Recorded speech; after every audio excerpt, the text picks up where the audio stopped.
Vale, parece que ya estamos. Buenos días. Con este acto inauguramos las jornadas de orientación universitaria de los de segundo de bachillerato.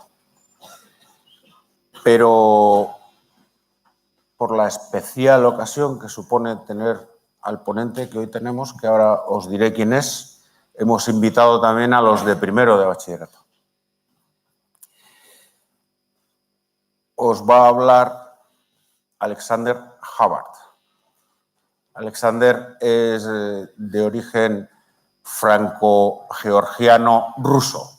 Luego, si alguien quiere preguntarle, lo puede hacer. Y es el creador del sistema de liderazgo virtuoso. Algo de lo que hablará hoy y que se ha extendido por los 5 continentes. Alex viaja por todo el mundo con estos temas. Me contaba que acaba de volver de Estados Unidos, toda una semana de gira por Estados Unidos. En esta estancia en Madrid va a tener 6 intervenciones, me parece, en sitios diversos. Os diré que sus libros, Liderazgo Virtuoso, Creados para la Grandeza, Del Temperamento al Carácter, Corazón Libre, se han traducido a más de 20 idiomas.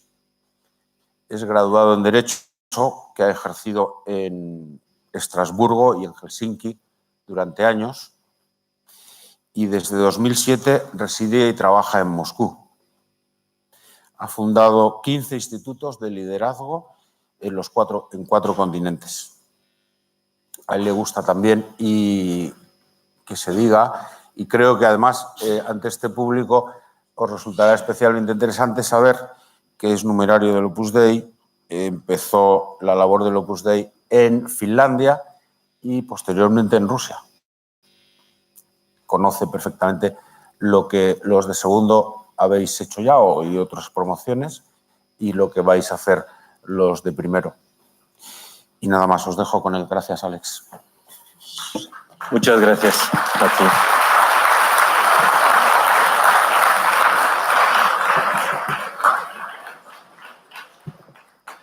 Chicos, so I have to speak in English. I need to say that it's a great honor for me to be here with you today.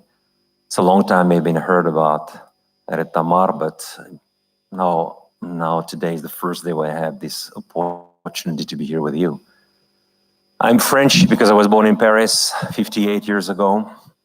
I lived 27 years in France. My grandparents were people who left the Bolshevik Revolution 100 years ago. They were very interesting people, my grandparents. They've suffered a lot, the drama of the 20th century. I spent a lot of time with my grandparents. I heard so much from them, and it's probably because of them that I am here now today speaking to you. I'm very thankful to my grandparents who gave me so much. I had great parents. I had a fantastic education in Paris.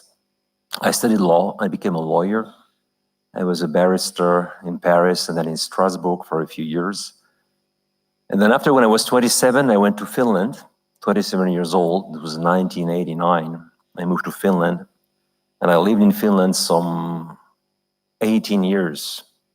And the last 12 years I spent in Russia. I came back to the homeland of my grandparents. That was a dream of my youth, and I achieved the dream. And here I am. From Russia, I'm traveling all over the world because I'm a writer. I write books on leadership. I've written 5 books, so I can say I'm a writer. When you write 1 book, you cannot say you're a writer, but you have 5, maybe you can be a writer. I am an international speaker because I gave speeches on what I write. So I have to speak about the things I write about. So I teach virtuous leadership all over the world. And I am also the founder of Virtuous Leadership Institutes, because we have now some 15 virtuous leadership institutes all over the world, in China, in the United States, in Africa, and all over Europe. So I have to travel quite a lot to help those people develop our ideas. When I was in Finland, and I was a bit older than you, when I was some 35 years old, I was giving classes on history of European integration. It was a class on the history of the founders of European Union. Maybe you heard about those guys, Alcide de Gasperi, Konrad Adenauer, Jean Monnet, Robert Schuman. Maybe you know those guys already. Well, they were incredible people, and my students were delighted to hear about human beings. They were students of, they were studying law, but they were delighted to hear about the founders of European Union. I was speaking about those guys. I was speaking about their virtues, their character, their dreams, and how they transformed their dreams into missions, into reality. And my students were much more interested, in the end of the day, in human beings than in European Union regulations. So I noticed that I understood that I had to change my vocation. I had to change my professional vocation as a lawyer, and I had to do what I am doing now because I had to give answers to those people, to those young people who were asking me a lot of things. How do you become a man like that? What is the difference between character and value, between a value and a virtue, between biological temperament and spiritual character? How do you dream like they dreamt? How do you transform a dream into a mission, into action? These were questions my students were, people a bit older than you, were used to ask me at Helsinki University in the end of the 1990s. And then because of those questions, I decided to quit with my job as a lawyer. And I began to write this book, Virtuous Leadership, which was published in New York in 2027, and which now has been translated in more than 20 languages. And I'm very happy that I make this choice. I had to make a choice, and I had to take a risk, a professional risk at that time when I was 35 years old. And I'm very happy that I did that risk because things went forward very quickly after that. And I began to teach in companies, top management of the US Army, the US Navy, top management of big corporations all over Europe, in the United States, in Africa. And things went quite quickly, very quickly. And that's why I'm here with you guys. So my topic today is about magnanimity. Well, many Americans cannot pronounce the word magnanimity. La magnanimidad. I promise you, you can pronounce it because in Spanish it's quite easy. But many Americans never heard about the word magnanimity. And they used to say magnanimity. And one day I even had a guy, a general of the US Army, who came to me and said to me, Alex, after 1 hour I was speaking about magnanimity, he came to me and he said, Alex, the magnetism stuff, which was quite good. So from magnanimity, you fall into magnanimity, and then in the end you have magnetism. It's difficult for American to pronounce 3I. Magnanimity. It's too much for them. It's too much. But for you, magnanimidad no es un problema. Y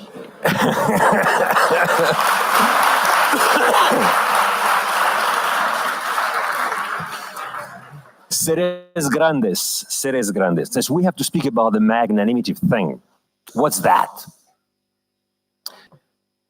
When I was writing my first book, which was when I wrote my first book, Virtuous Leadership, a very famous guy in France read it. His name was François Michelin. François Michelin was during 45 years, he was a CEO, so director of the Michelin Group. You know, Michelin is the company who produces tires for the industry. And he told me, Alex, next time you come to France, I want to speak to you because we have a lot of things to speak about. So when I was writing my second book, Created for Greatness, The Power of Magnanimity, I called him and I told him that I was coming to Paris, and then he invited me to have a lunch with him. And I spent 3 hours having lunch, big lunch, 3 hours, with Mr. Michelin, François Michelin, an incredible guy. And then I came to him and I told him, Monsieur François,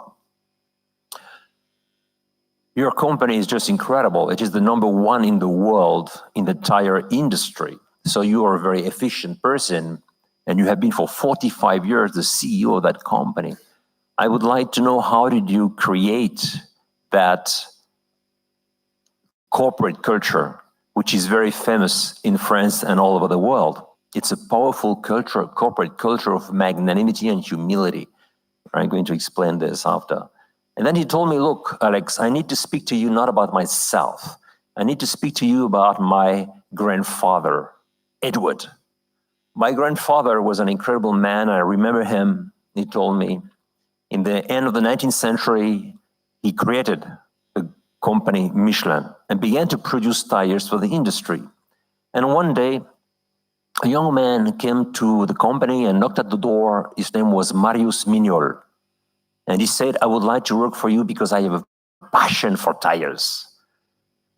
And then the chief of staff asked him, Mr. Mignol, Monsieur Mignol, okay, you have a passion for tires, you want to work with us, but I would like to know, do you have a degree? Do you have a degree?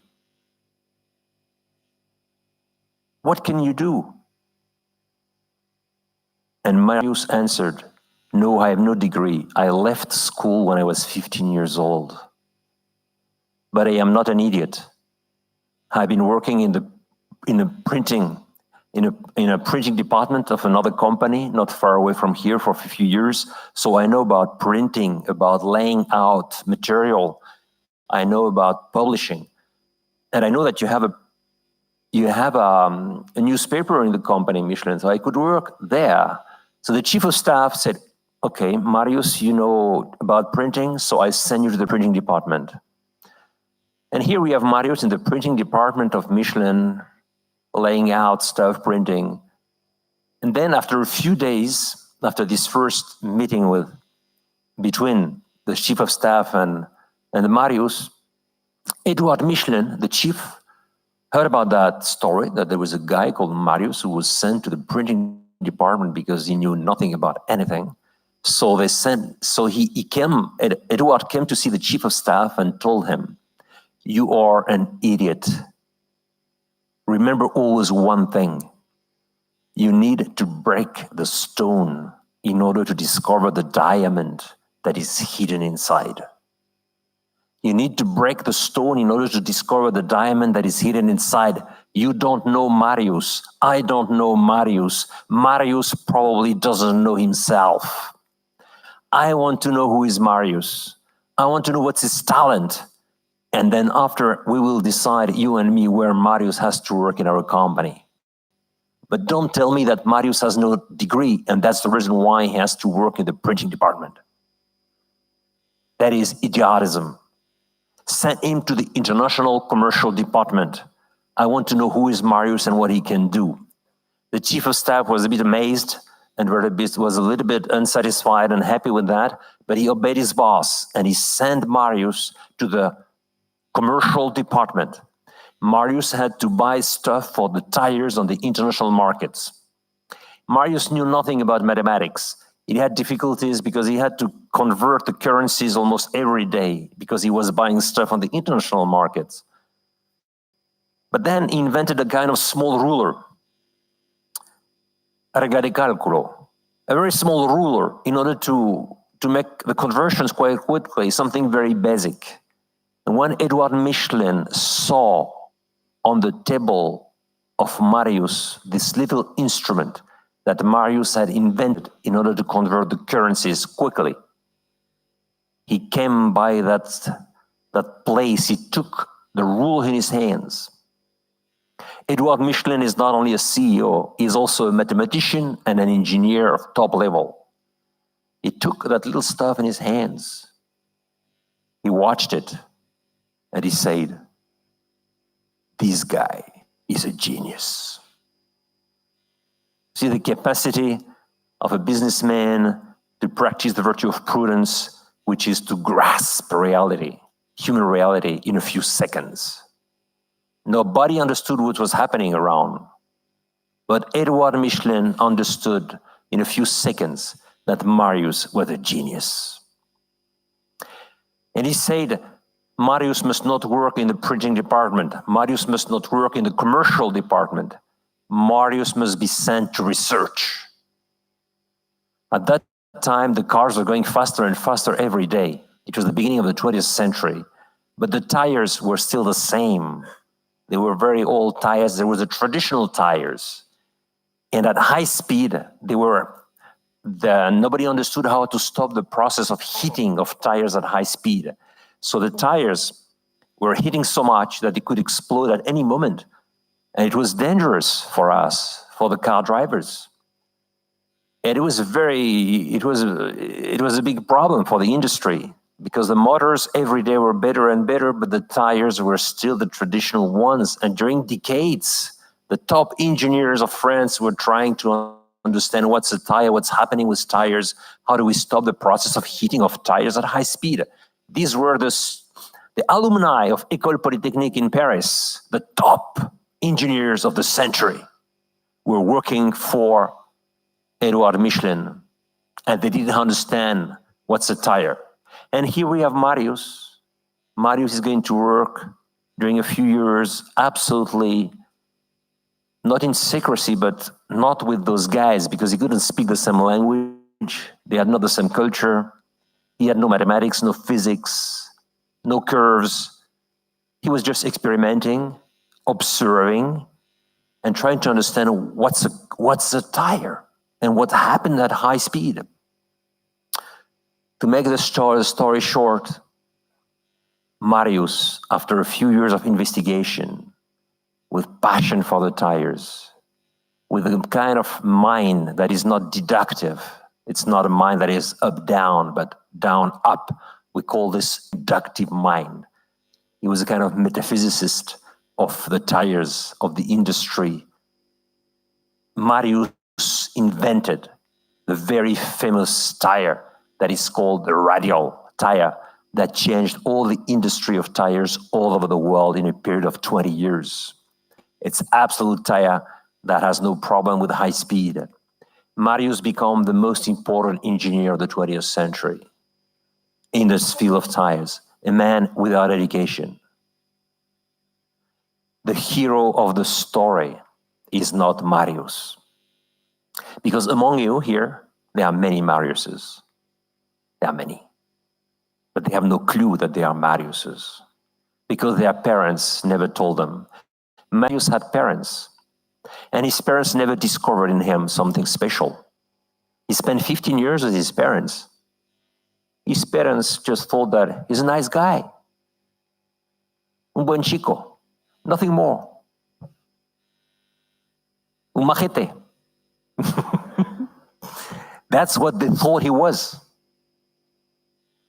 They meant almost an idiot, by the way. After 2 months working with Edward, Marius already understands who he is. He began to understand that he's a genius. He began to put his talents at the service of the company, of the organization, of the country, of the whole world. The hero of the story is Edouard Michelin. There are very few Edouard Michelin, and there are many Mariuses on earth. Who is Edouard? What is that?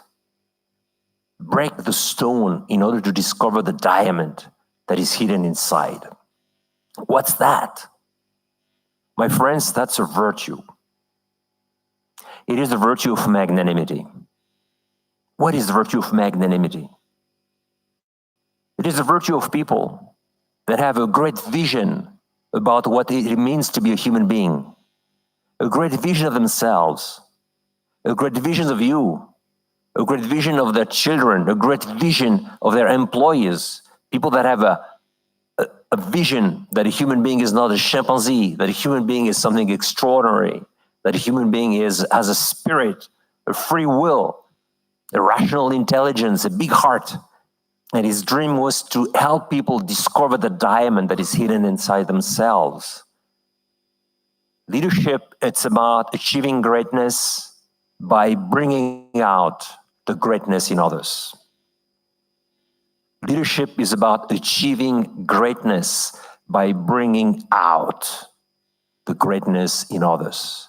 This is what leaders do.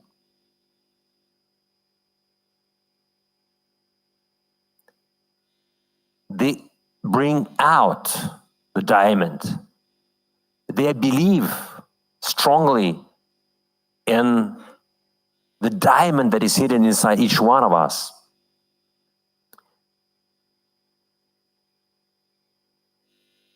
magnanimity, it is the striving of the heart, the mind, the will, and the intellect towards great things. A magnanimous man is a man who considers himself worthy of great things. This is what Aristotle tells us about magnanimous people. A magnanimous man is a man who considers himself worthy of great things. Worthiness and greatness. You have to have faith in yourself, guys. I know many of you here have also faith in God, and this is a very good thing, but you need to have faith in yourself because you have received through nature a lot of talents, a lot of gifts, and you need to know yourself well. You need to investigate in order to understand who you are. What are the things that you have received through nature, through education, through biology, through the genes, through your country, your culture, your school. Look at the school, Retamar. And millions of people on earth would like to be here with you guys, and that's in that school, but they just cannot afford it because they live somewhere else and never heard about you. All the things that you have received, these are talents, incredible natural talents on which you built the virtue of magnanimity, the virtue of greatness.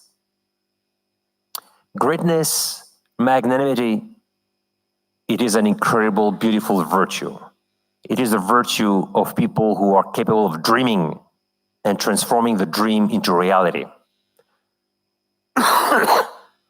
You and I, some among you here have a tendency towards what we call contemplation. Others have a tendency towards action. That's normal. People that have a choleric temperament, they are action-oriented. It's normal that they want action all the time. People that are more melancholic by nature, more dreamers, more idea-oriented, it's normal that they are more directed towards contemplation. But magnanimity is a virtue that brings together both contemplation and action.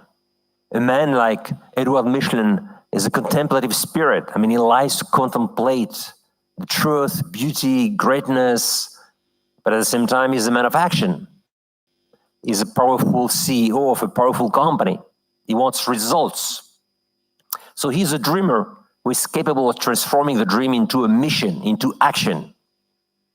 So it's not enough to be a dreamer, and it's not enough to be a man or a woman of action. This is something very important to remember. You and I, we may have a temptation just to think about dreams, but not to achieve the dreams. Some others would have a temptation to do things, a lot of things, but things without any dream, without any content. So the magnanimity is the virtue of people who dream about themselves, who dream about the others, who have the capacity to investigate the talents that they have, who are aware of their talents, who love their talents and not afraid of it. Remember one thing, guys. Someone can tell you, well, Pedro, stop speaking about your talents. You should practice humility. What do you answer people like this? Many people who are crazy think that magnanimity is pride. And you and I, we have been educated, unfortunately, very often in the virtue of humility. We've heard about humility a lot. But probably we have not learned enough about magnanimity. And what's happened? It happens that people that have heard about humility, but never heard about magnanimity, they cannot be humble. Because humility, it is the habit of living in the truth about yourself. And the truth is that you have weaknesses, but the truth is also that you have talents. And if you see only your weaknesses, you cannot be humble because you are in a lie, the lie about yourself. You need to understand what is your strength, what is your talents, what are the gifts that you have in order to be really humble. So in order to be really humble, you need to have the virtue of magnanimity. If not, that will not be humility. That will be false humility or pusillanimity, cowardice. So be very afraid of that, guys. You have to have the capacity to speak with naturalness about your talents, about your gifts, with a naturalness, without boasting, without pride, just naturalness. This is my talent, Alex. I know this. I have studied that. I have feedback from my friends, from my parents, that this is my talents. This is the thing I need to multiply. This is a gift of nature, the gift of God to me. And I'm aware of that. I'm not afraid of that.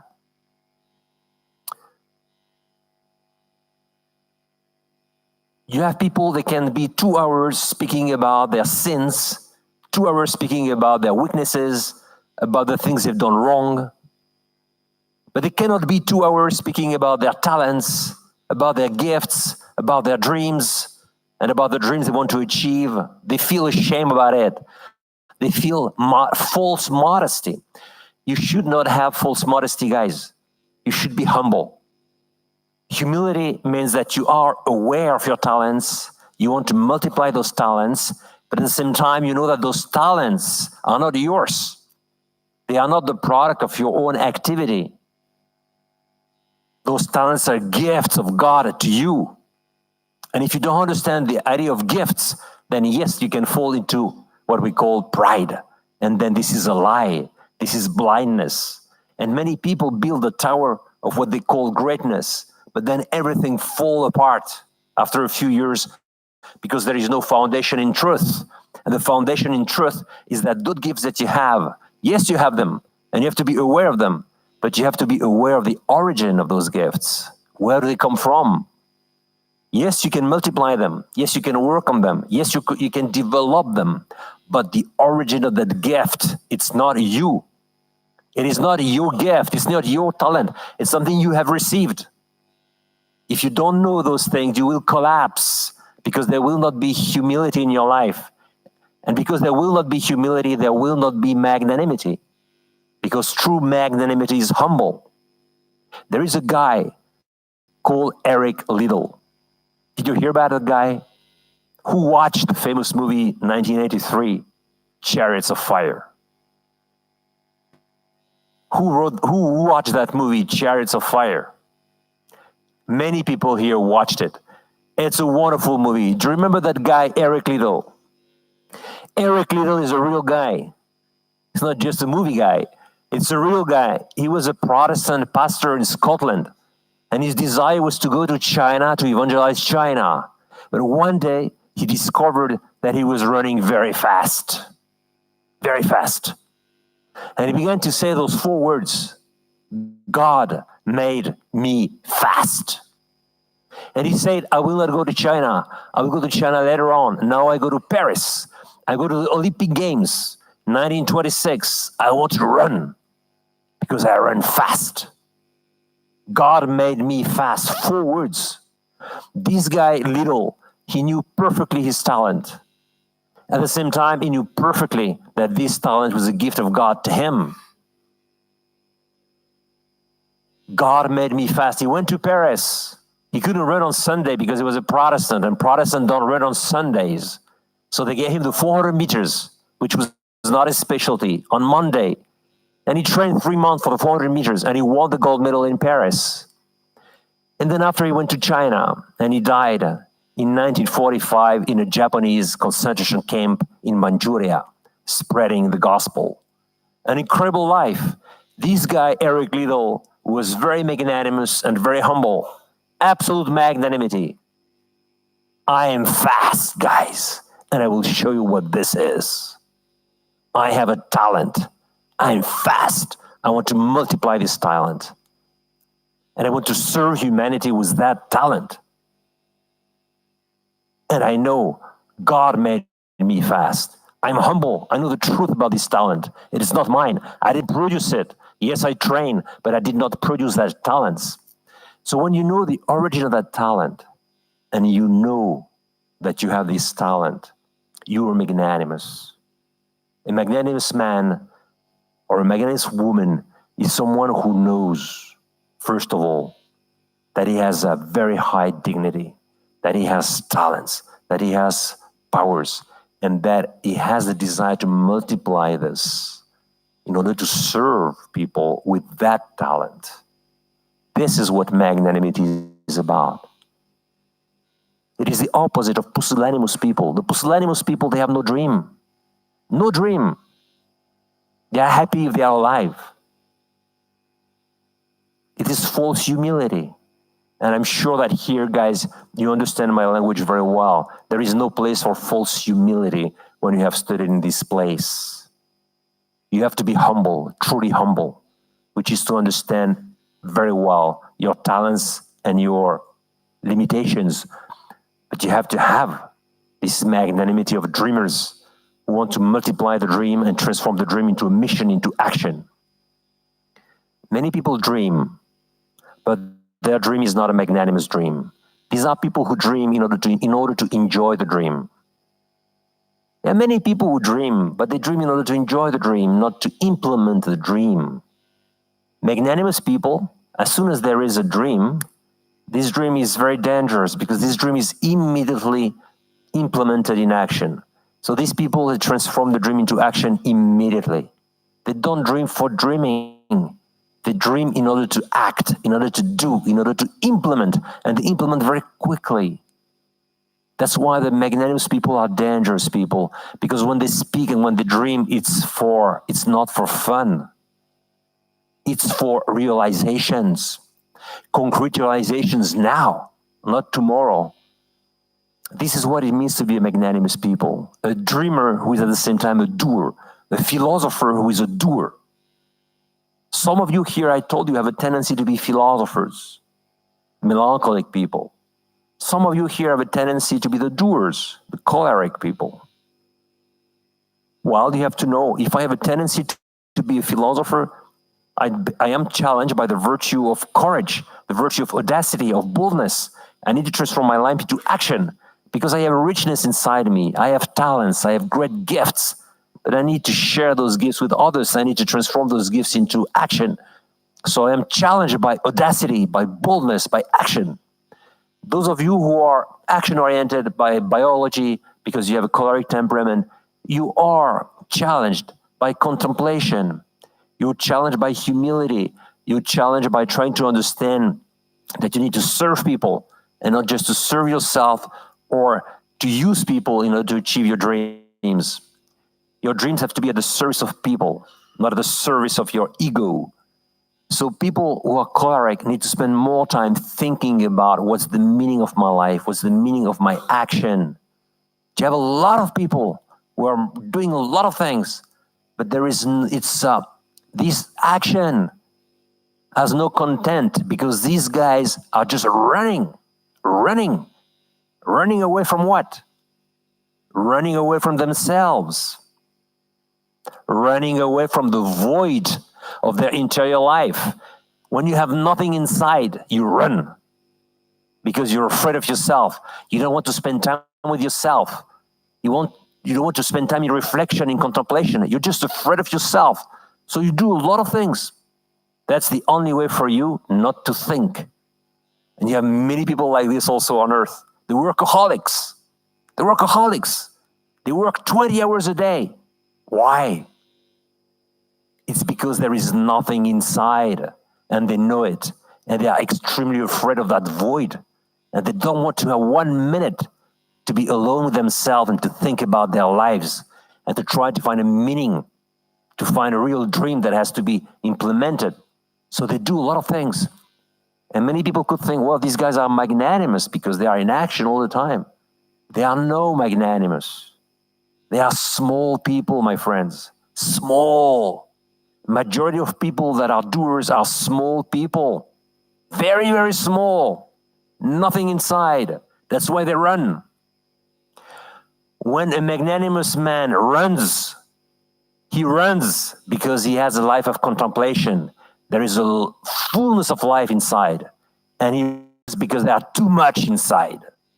His action is a product. It is the prolongation of the richness of his interior life. He's a dreamer. He's a real dreamer, and he has thought a lot about the dream. He enjoyed the dream, but he wants to implement the dream as soon as possible. So be careful, guys, when we speak about magnanimity, and we say that magnanimity is the virtue of people to transform their dreams into action. Remember that first there must be a dream. First there must be something very strong, very big inside you, which is a contemplation of greatness, a contemplation of your talent, discovering the meaning of your life and the why of your actions. Magnanimity is a virtue of human hope. Many people don't understand the meaning of human hope. You need to have hope in yourself. I repeat, you have received through nature a lot of good things, and you have to have hope in those things that you have received. You have to have hope in yourself. Those talents that you have to have hope in those talents because they are real. Don't be afraid of human hope. Don't be afraid of investigating your talents. There was a very famous American woman, Flannery O'Connor. She was writing in the 1920s between the wars in Texas, USA. And she was giving a speech one day about her writings. Maybe you read her books, Flannery O'Connor, an American writer. And after she gave that talk, a man stood up and asked her, Flannery, in the end of the day, why do you write? She looked at the man, she smiled, and she answered him, I write because I write well. And the guy was shocked. He thought it was a lack of modesty.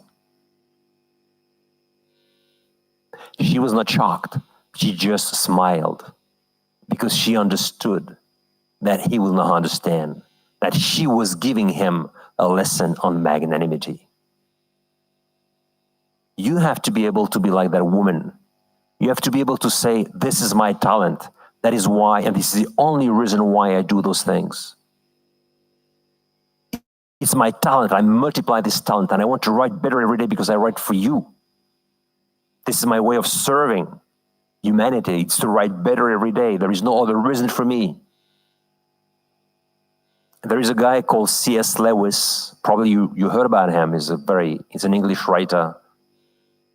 He said one thing: true humility does not need modesty. True humility does not need modesty. He was saying that if you're truly humble, you are in the truth about yourself. You know your talents, you know your miseries. You don't need to be modest because you are in the truth. You can speak about your talents without boasting, without pride, without false modesty.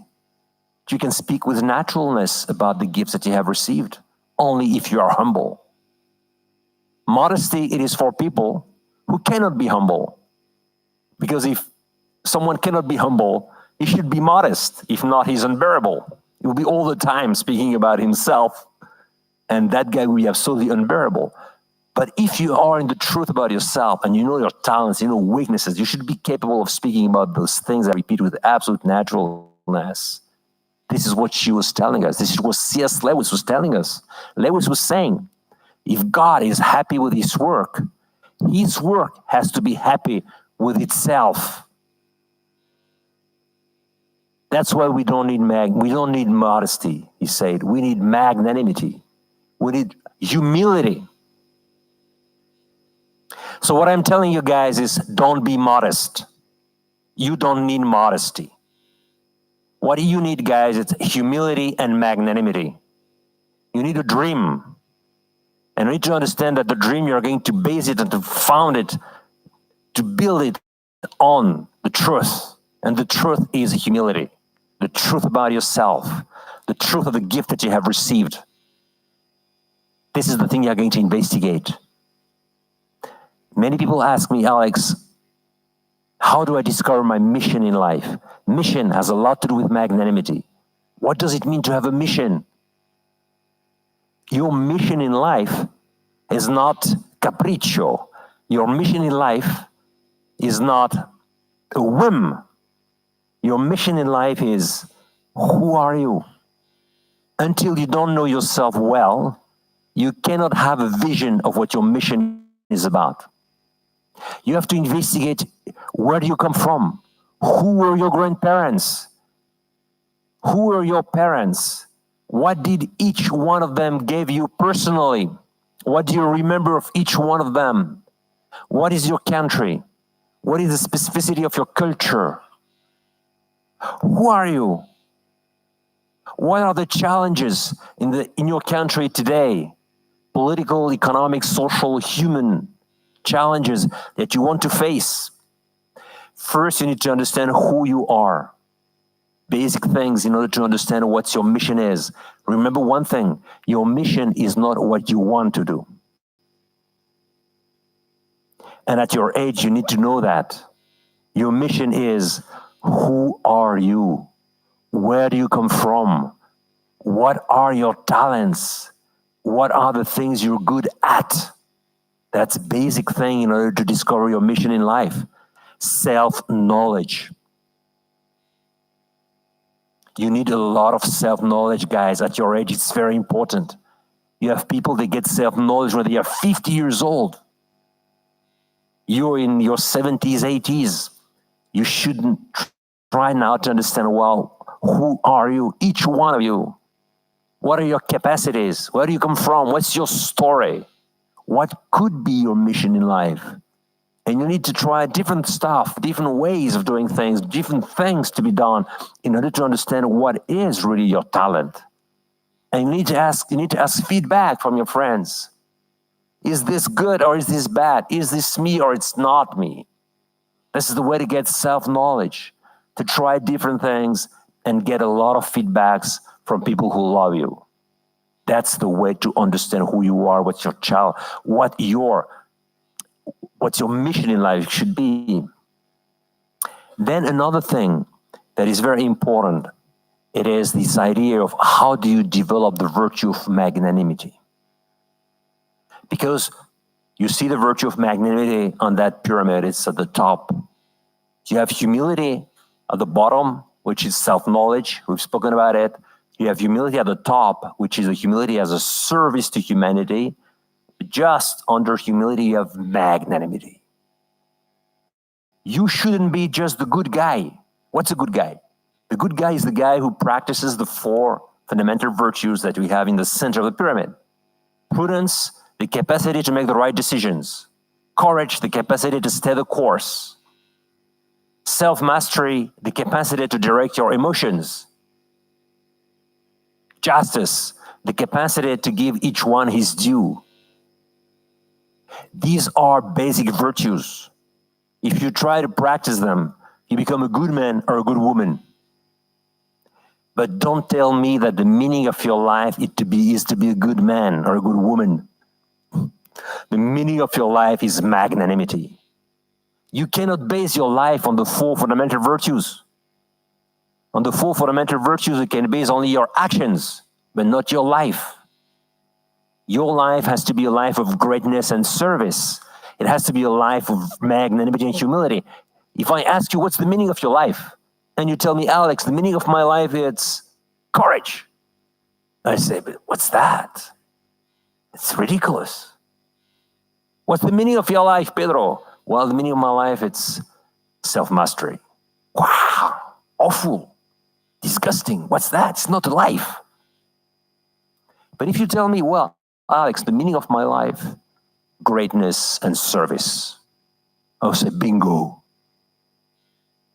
You got it. Because a life can be based on greatness and service, but not on prudence, not on self-control, self-mastery. What's that? Do you understand? The virtue of magnanimity and humility is a virtue of the heart. They are virtue of the whole person. They are, from an existential point of view, they are very attractive. And many people stop at the 4 cardinal virtues. They say, I practice the 4, I'm a good man, I'm a good woman. And you have to tell them, look, my friend, you are not called to be a good man or a good woman. Be serious. You're called to magnanimity and service. You're called to greatness. Many people stop at the 4 virtues and say, I am a good man. Stop it. It's enough. Of course, you have to practice the 4 cardinal virtues because they are the basic virtues. They are the foundation of everything. But you have to look at the top of the pyramid. You have to look at the virtue of magnanimity. You have to strive for it. You have to become a dreamer and a doer, a philosopher and a doer, a dreamer and a dreamer who implements the dream. And this is the virtue of magnanimity. You have to have a dream about yourself, a dream of excellence.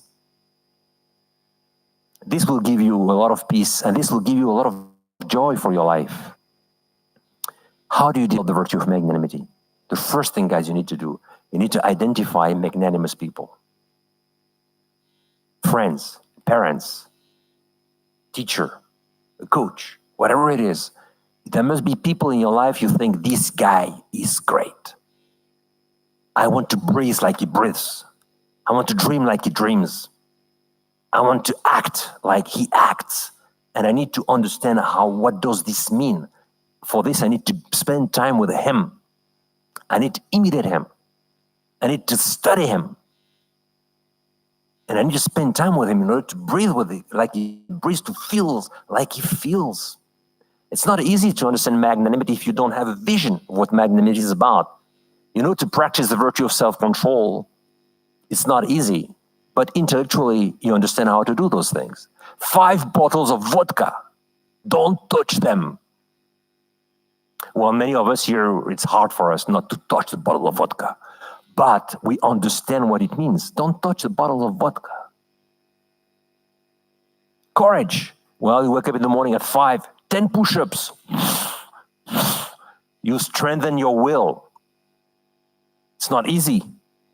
Many people don't like to wake up at 5 and make 10 push-ups. But you understand intellectually how to do those things. Magnanimity. What's that? How do you develop that? It's not about push-ups. It's not about vodka. Magnanimity, it's a vision that you have because you receive it from people who are magnanimous. You need to identify people that are magnanimous and spend time with them. Then the second thing that you need to do, guys, is to create a magnanimous environment for your life. Because this magnanimous environment will bring you to magnanimity per osmosis, in a natural way. You don't become magnanimous directly.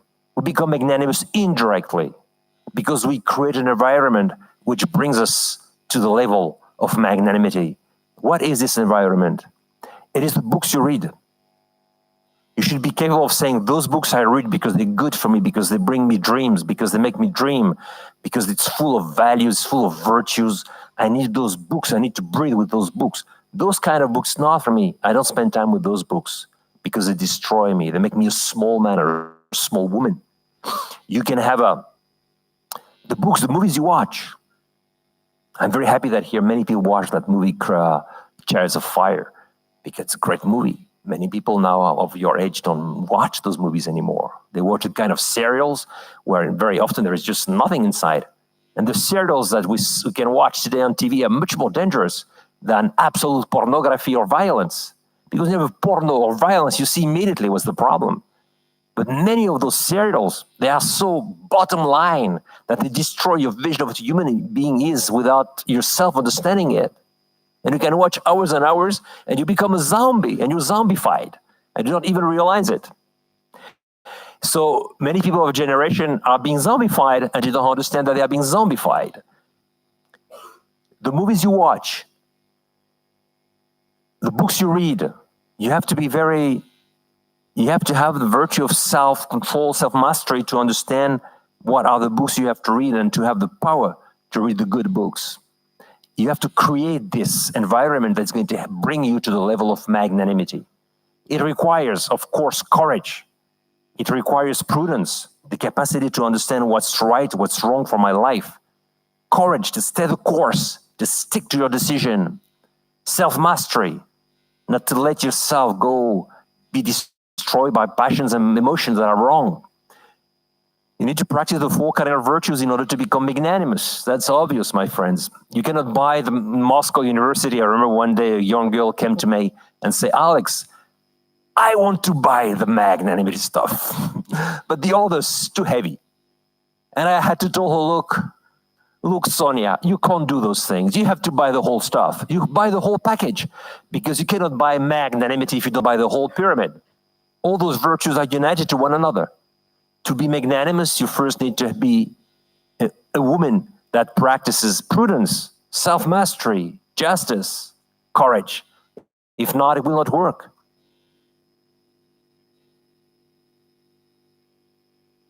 And the last thing I want to tell you guys, it is, you need to have a dream. You need to have a plan for your life. I used to call this the Magna Plan. The Magna Plan is the plan you do every day for yourself. Things that you do every day. Time for contemplation, time for reflection, time for reading good books, time for listening to good music, time for sports, things you do every day. And you know that there is no place in this plan for things that are wrong, things that destroy you, things that make you small. And you understand that if you don't have this plan for your life, others have a plan for you. Many young people come to me and say, Alex, I don't like this idea of a plan because I love freedom. And I tell them, look, my friend, if you don't freely choose the influences you want for your life, you have to be sure that other people will choose for you. And those people, they don't love you. They want to transform you into a zombie or into a consumer. These are people in the ideology or people in the business. They want to make you a consumer or they want you to make you an animal. They want to transform you into an animal or transform you into a consumer. And you tell me that you don't want a plan for your life? You're a social being. You cannot live without others. You cannot live without influences. It's impossible. It's like a fish that will tell me, Alex, I don't want water anymore. Free me from water. Or a human being will tell me, Alex, I don't need air, fresh air. I don't want it. I want to be freed from fresh air. He dies. It's the same thing for human beings. Without influences, they die. Because you're a social being. You're a person. You're not just an individual. You need to give and you need to receive. If not, you die. So you have to choose yourself, those influences you want for yourself. You cannot live without influences. You die without influences. You need influences. So you need to choose the good influences for your life. You choose them freely. That's your freedom. And if you don't choose them, others will choose it for you. And that will be a catastrophe. That will be a disaster. You will think that you're free, but you have become a zombie. You're a slave to them. Become a slave to those guys. You're manipulated by them and you don't even understand it. This is what happens to millions of young people. They are manipulated and they think they are free. This is a fantastic, horrible, diabolic stuff. People who are slaves, who are convinced that now they are free. That's exactly, I don't know if you read Dostoevsky, The Legend of the Great Inquisitor. It's exactly about that in the books, the Karamazov's brothers. People who are absolute slaves, but are totally convinced that they are free.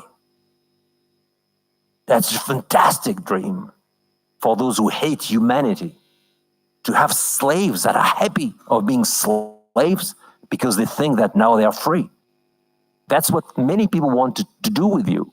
Dostoevsky were the prophets. And you need to read his books a lot. So magnanimity, I finish here. It is a word for you guys. Every time you will see me in this place, in this school, you need to remember magnanimity. In Moscow University, when my students saw me walking there, magnanimity.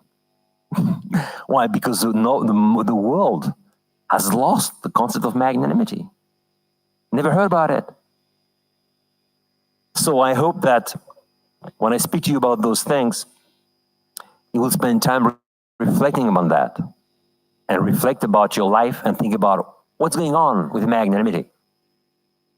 You need to have a magna plan. You need to have magna dreams, the desire and the capacity to transform that dreams into a mission. Thank you, guys. I was very happy to talk to you today.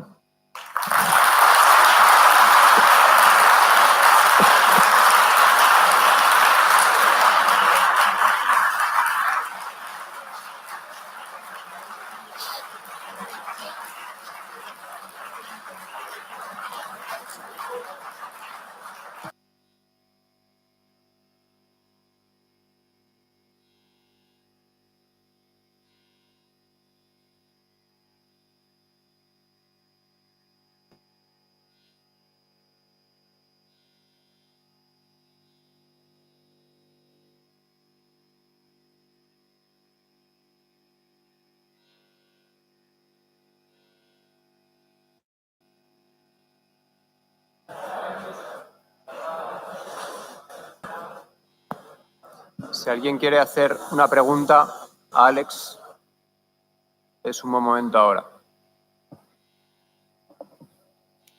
Si puede hacer pregunta en castellano si queréis. Or in Russian.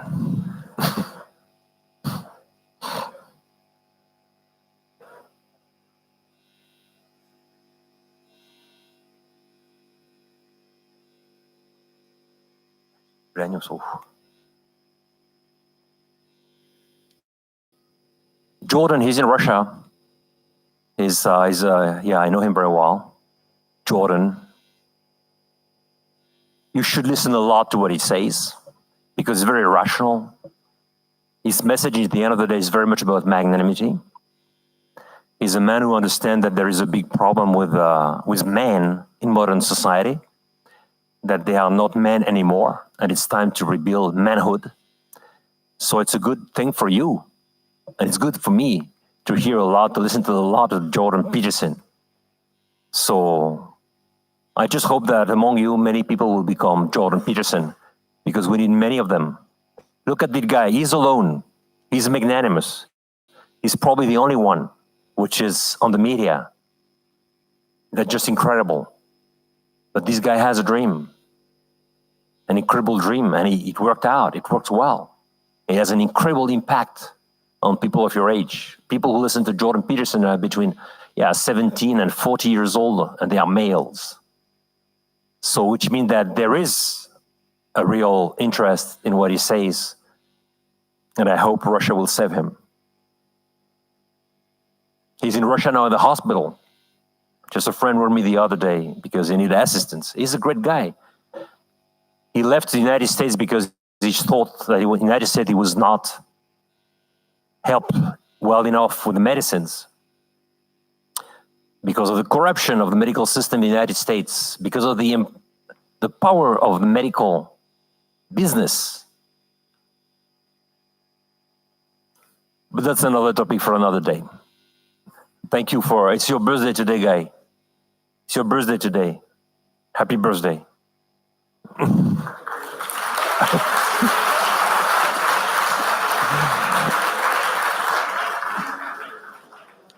Somebody else. Manuel.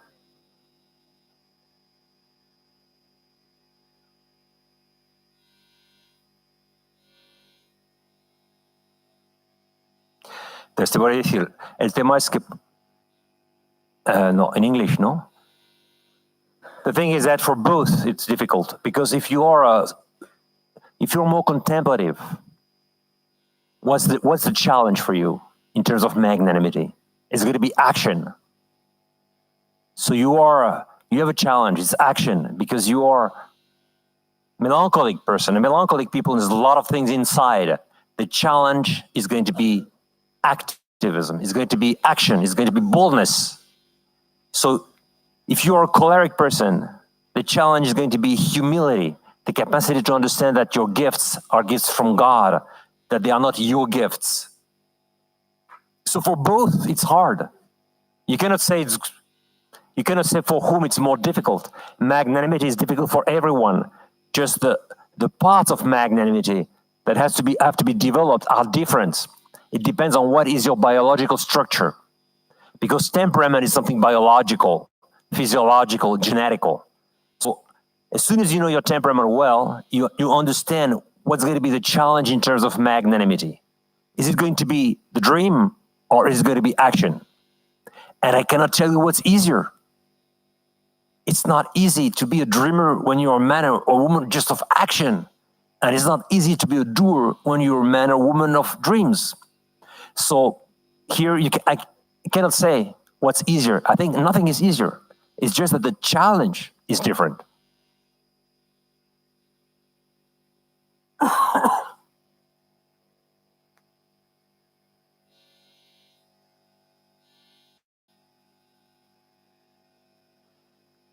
Yes, nowadays there are magnanimity is a challenge because we live in a time of subjectivism where there is no truth. where there is no place for greatness. And people are not interested anymore in greatness. What they are interested in is just everyday life.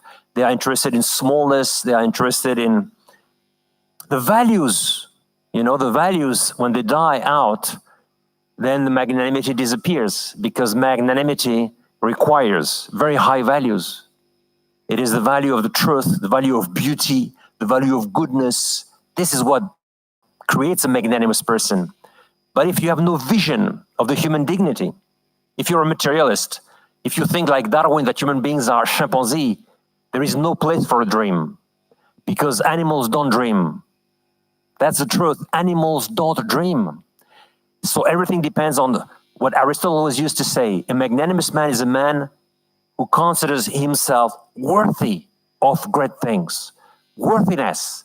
If you think that you're nothing, that you're just an animal or something material, that you have no spirit, no specific dignity, there is no place for you for magnanimity, and there is no place for magnanimity in the others. So the modern world is a world that denies the greatness of the human person. It's a world of pure individualism, egotism, where people are brought up like animals in a very materialistic world, very materialistic.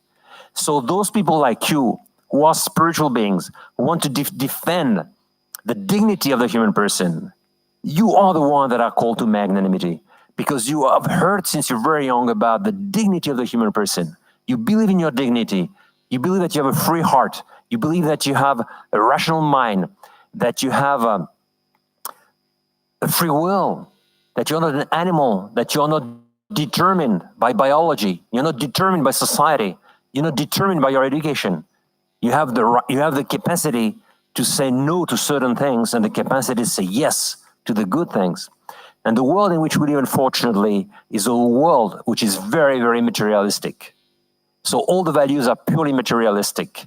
And when the values are materialistic, when the values are pleasure, sex, money, and power, then there is no place for magnanimity.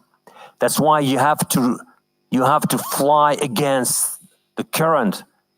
You have to be anti-cultural person, guys. All of you here, you have to be anti-cultural people.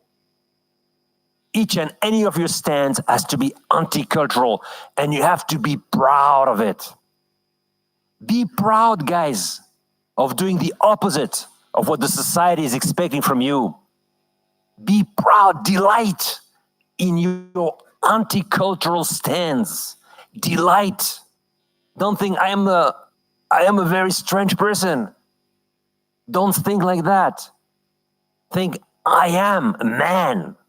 I'm not a strange guy. Those guys are zombies. I am a man. I'm not strange. They are strange. Brave New World. Aldous Huxley. You should read that book 10 times, because this is what people want you to become. You get it? So the world is very materialistically minded. That's why it's more difficult than it was before to practice the virtue of magnanimity. And that's why we have very few leaders. Very few leaders. We have a lot of managers. Millions of managers everywhere, in business, whatever you want.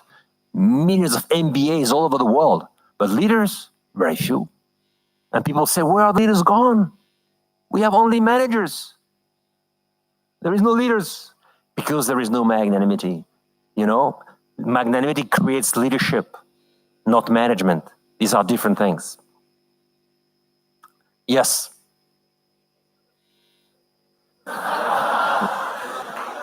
¿Quiénes son los líderes para...?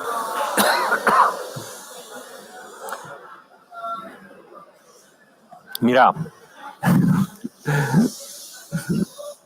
el más grande líder de mi vida no ha sido Winston Churchill, no ha sido el general de Gaulle, ha sido mi madre.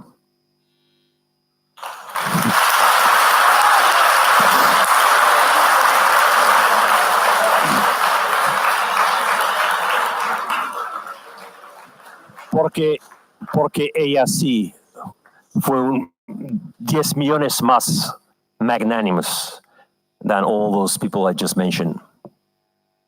That's the truth. Many of us, we understand that the magnanimous people very often are just very close to us. We don't have to think about incredible people that have done incredible stuff. Very often these were people in politics, so that's why they are known. Or people in business who made a lot of money, that's why they are known. But you have millions of people who are just unknown.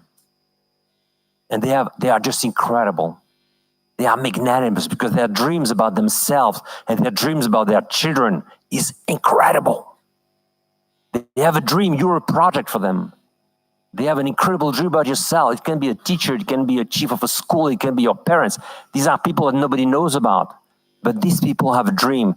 You know, I mentioned to you, I spoke to you about leadership being to achieve greatness by bringing out the greatness in others. But this movement of bringing out, this is the Latin word, is the word educere. Educere comes from well, you heard about the word educare, is the word that gave the word education. Educare comes from educere. Educere means to bring out the best in people. These are the really magnanimous people. And there are many magnanimous people just around us in this school, among your parents. You just look at them, imitate them, and it'll be easy for you to practice the virtue of magnanimity. If you contemplate them, if you study them, and you discover the way they dream, the way they act, the way they do things.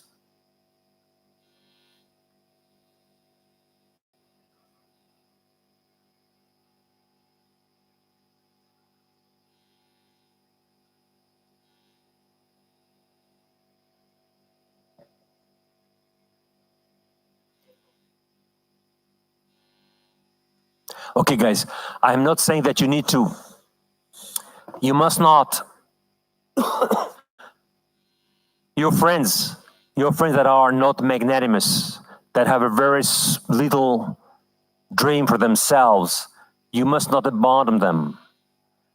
I'm telling that you need to spend time with magnanimous people in order to receive an impulsion from them, the good one, to receive fresh air from them. But this doesn't mean that you need to abandon the people that are small. You have to help your friends that are small. They are your friends. You have to help them. You have to explain them. It's no good not to dream. It's no good not to be magnanimous. Many people have never heard the things we're speaking about here today. Many people have never heard about those things that probably you already know. So you have to be capable of understanding that it's not about abandoning those people. It's about trying to help those who really want it to become magnanimous. But you yourself, you need to receive in order to give. You cannot help people become magnanimous if you don't receive magnanimity from those who are really magnanimous. You need to, I repeat, spend time with the magnanimous people and help those who are not magnanimous to understand what you mean by magnanimity. Try to raise the level of their humanity through the virtue of magnanimity. This will be the way for you to serve them. You're a servant. Magnanimity is an energy that is in your life. But your humility is very much about serving other people with magnanimity. So you have to serve those who are not magnanimous in order to help them become magnanimous. But if they don't want to become magnanimous, don't spend much time with them. Spend time with those who are really who have a desire to become magnanimous, and you know that you can help them. This will be the way for you to serve them. We don't need to change everyone in order to change the society. We just need to change a few people. Spain, with 1,000 incredibly magnanimous people, will change fundamentally. 99% of the population has always followed the magnanimous ones. So you just don't need to think about changing everyone.